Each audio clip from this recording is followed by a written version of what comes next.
ISCO? Yeah, of course. Thank you so much. I am Yahya Hamdan. I have been working in media and communication around 15 years ago.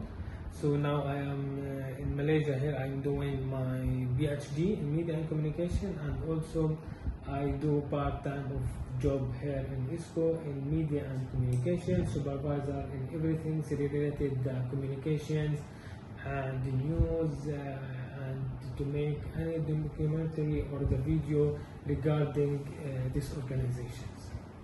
Okay, thank you. The second question that we're going to interview is, can you tell us about ISCO missions and how it contributes to improving educations? Yes, of course. So the International Educational Scientific and Cultural Organization ISCO specifically was established in 2016 as independent organization, non-profit organization. Specific, we work in educational field. So our mission is to work in and support the educational field regard three categories. The first one, the refugees students around the world, as here we as organization, Malaysian organization. So we support the students who studying inside Malaysia and school degree or school levels, and also in universities levels.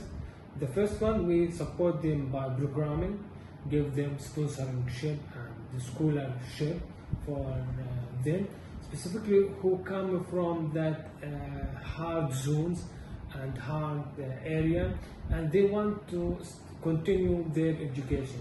So we as a ISCO support them and give them that opportunity to continue their study in Malaysia or outside Malaysia. And also we work in many areas outside Malaysia, like in West area, specifically in Palestine.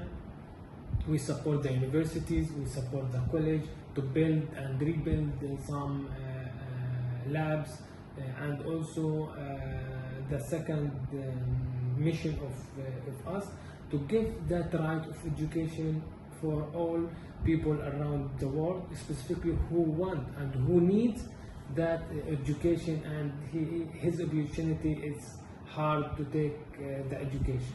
So we provide this bridge for them. Okay, thank you. The third question is, in your experience, what are the biggest challenges in providing quality education globally? Yeah, this is good questions, and really it's like that question we ask ourselves. So what is the point, or what is the reasons can affect the education? The first things I think it's poverty. So when the people don't have money, so it's make like limitations about their study, how they continue their study, because